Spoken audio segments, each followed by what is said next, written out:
Doctor توصیف صاحب نے جمہوریت کا مستقبل کے ساتھ فوج کا اضافہ کیا، تو مجھے ذرا اجازت دیں کہ میں جمہوریت کا مستقبل، فوج اور سیاسی پارٹیوں، یہ بھی ذرا عنوان میں اضافہ کروں۔ جی سندھ کے جی تو محمد زبیر صاحب، آپ یہاں سندھ کے حاکم اعلیٰ بھی رہے ہیں، اس دوران بھی آپ کو تجربات جو ہے نا کافی ہوں گے کہ واقعی آپ کس حد تک جو ہے وہ سندھ کے حقیقی گورنر بھی رہے، اور یہ ساری جو ہے نا جو ایک باتیں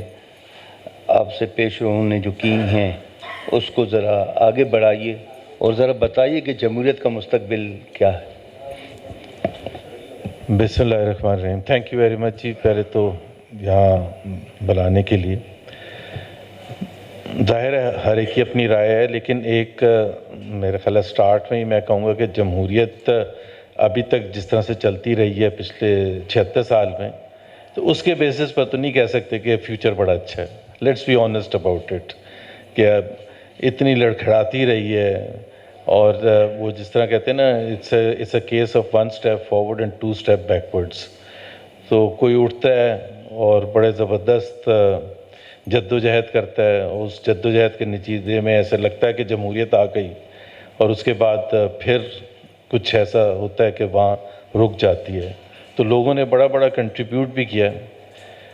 کچھ تو ظاہر ہے ہماری ہسٹری کے وہ ہیں، اور کچھ تجربات جو ہیں جو میں نے خود دیکھے ہیں، اور جو میں سمجھتا ہوں کہ جمہوریت یہ جو پیریڈ میرا خیال ہے مظہر نے ڈیفائن کیا تھا کہ 2008 کے بعد 2008 جو آیا تھا وہ جنرل پرویز مشرف کے خلاف ایک جد و جہد لائرز موومنٹ چلی، اور وہ جمہوریت ہی کے لیے تھی ایک لحاظ سے، کہ ایک سمبل آف ڈکٹیٹرشپ تھے جنرل پرویز مشرف، اور وہ کوشش کر رہے تھے 2007 میں، باوجود اس کے کہ 8 سال ہو چکے تھے ان کو، باوجود اس کے کہ ہماری سپریم کورٹ نے 3 سال ان کو وہ ٹائم دیا کہ وہ آئین میں بھی کوئی تبدیلی کر سکتے ہیں، اتنے پاورفل رہنے کے بعد بھی وہ وردی میں صدر منتخب ہونا چاہتے تھے،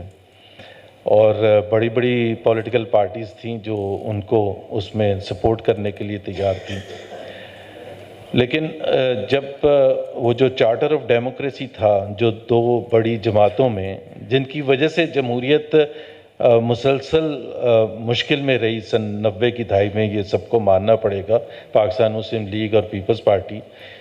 جو مظہر نے پوائنٹ آؤٹ بھی کیا کہ جیسے ہی ایک جیتا تھا یا جتوا دیا جاتا تھا،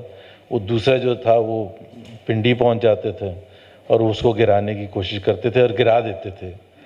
تو 4 دفعہ تو میرا خیال ہے 58-2B میں، اور 1 دفعہ مارشل لا کے وجہ سے وہ حکومتیں ختم ہوئیں۔ لیکن انہوں نے سبق ضرور سیکھا جب مارشل لا لگا اور مشکلات میں آئے کہ نہیں اس طرح سے نہیں چلے گا، تو اس کے نتیجے میں ایک چارٹر آف ڈیموکریسی ہوا،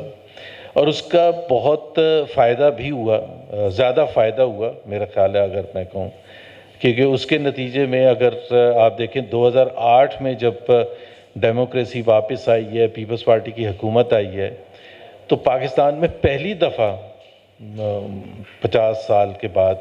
ایک اپوزیشن نے بھی ایک کنسٹرکٹیو اپوزیشن کا رول پلے کرنا شروع کیا، کہ جہاں اپوزیشن کی بھرپور طریقے سے وہاں کوآپریشن بھی کی۔ 18ویں ترمیم جو تھی بڑی پاکستان میں ہسٹوریکل آئین بالکل بگڑا ہوا تھا جنرل پرویز مشرف کی وجہ سے، تو اس آئین کو بحال کیا اور ساتھ مل کے کام کر کے ایک بتانے کی کوشش کی کہ یہ بھی ہو سکتا ہے کہ ضروری نہیں ایک دوسرے کی ٹانگ کھینچ کے ہی جمہوریت آگے جائے گی۔ 7th NFC ایوارڈ ہوا، وہ بڑا آج بھی اس کی وجہ سے، اس میں ظاہر سی بات ہے آپ کرٹیسائز بھی کر سکتے ہیں، لیکن ایک فنڈامنٹل چیز جو کہ ایک ملٹری حکومت میں نہیں طے ہو سکی تھی کہ جی ریسورسز کی ڈسٹریبیوشن کیسے ہونی ہے صوبوں کے درمیان، وہ ہوا۔ اینڈ آئی تھنک وہ سفر بڑا اچھا چلتا، لیکن ہماری غیر جمہوری قوتوں نے سوچا کہ یہ جو 2 بڑی پارٹیز ہیں، اب چونکہ ملٹری انٹرونشن ڈائریکٹ تو ہو نہیں سکتا، نہ ہی انٹرنیشنل انوائرمنٹ ایسا ہے، اور نہ ہی پاکستان میں میرا خیال ہے، اور جو اکنامک سچویشن ہوتی ہے تو ڈائریکٹ انٹرونشن نہیں ہو سکتا، تو کس طرح سے کنٹرول کس طرح سے کیا جائے؟ تو اس کی وجہ سے جو ایک سوچ نے جنم لیا جس کو پھر حقیقی رنگ دیا گیا 30 اکتوبر 2011 کے جلسے کے تھرو پی ٹی آئی جب دوبارہ سے بنی ہے.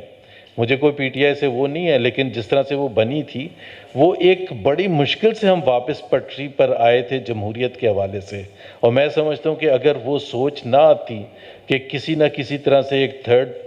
قوت کو کھڑا کیا جائے اور اس طرح سے کھڑا کیا جائے کہ اس میں پیچھے جنرل شجاع پاشا اور جنرل کیانی اور پھر جنرل ظہیر الاسلام اور پھر ایک اور جنرل باجوہ فائنلی آتے ہیں. اور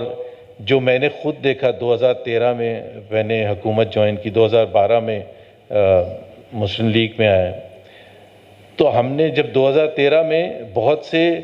وہ چیزیں کی گئیں جو اصولی طور پر جمہوریت کا تقاضا تھا. ڈاکٹر صاحب بیٹھے ہیں یہاں، بلوچستان میں حکومت بنانے کا موقع دیا گیا. اس وقت وہ جو پرانا طریقہ تھا اس میں زبردستی بھی کی جا سکتی تھی.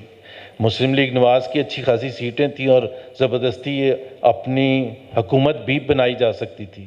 بہت سے ساتھیوں نے، میں نے خود سنا پرائم منسٹر کو یہ بھی کہتے سنا کہ جی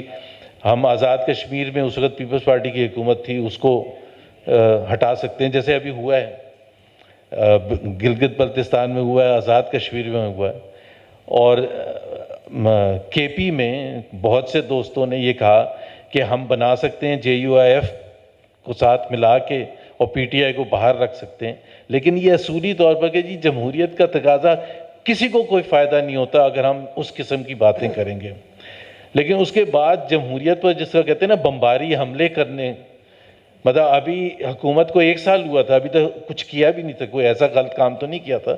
مطلب اگر کوئی فیصلہ سازی میں کوئی غلطی ہوئی ہوئے تو ضرور، لیکن وہ جو 126 دن کا دھرنا تھا وہ جمہوریت پر ڈائریکٹ اٹیک تھا. اور اس وقت بھی کچھ چیزیں ہوئیں، وہ اس سے بچ کے نکلے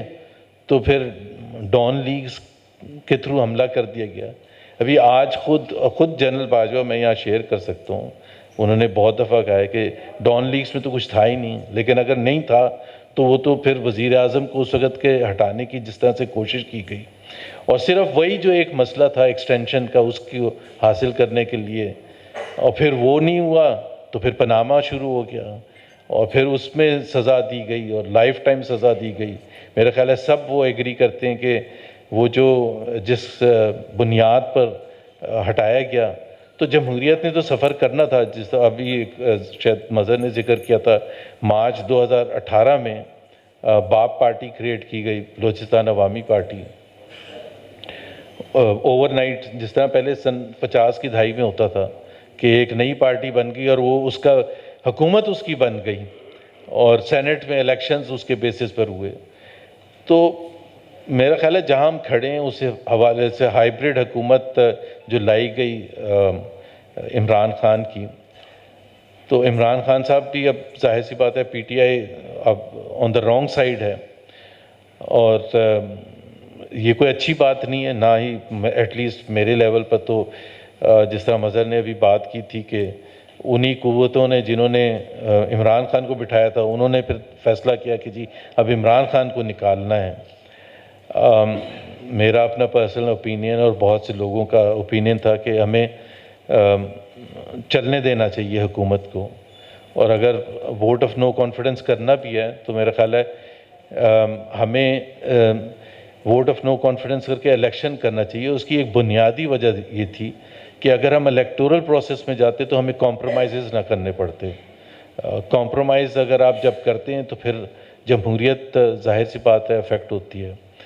تو میرے حساب سے اس وقت تو جمہوریت بڑا چیلنج ہے، بہت بڑا چیلنج ہے. کیا پاکستان اس سے نکلے گا یا نہیں نکلے گا، بہت ہی مشکل ہوگا. میں تو نہیں سمجھتا کہ اتنا آسان ہوگا. So the future of democracy in Pakistan doesn't look so good. اور اگر ڈیموکریسی کا مستقبل اتنا اچھا نہیں ہے جمہوریت کا، تو جو تاج حیدر صاحب نے کہا کہ جو اکنامک مسائل ہیں وہ بھی کوئی پھر اتنے آسان نہیں ہوتے. اکنامک مسائل حل ہوتے ہیں ایک کسی بنیاد پر. یہ میں بالکل مانتا ہوں کہ مسئلہ یہ پاکستان میں یہ ہے کہ یہ تاج حیدر صاحب یہ ایلیٹسٹ سوسائٹی ہے، اور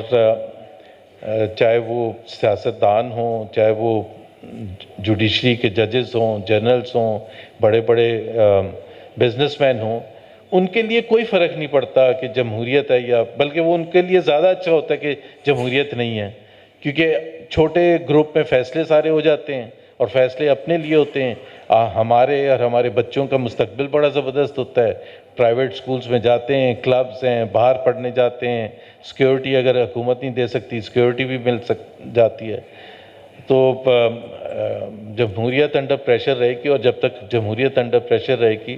عوام کے مسائل جو ہیں جس کے لیے پاکستان بنا تھا اس پر بھی دباؤ ہوگا۔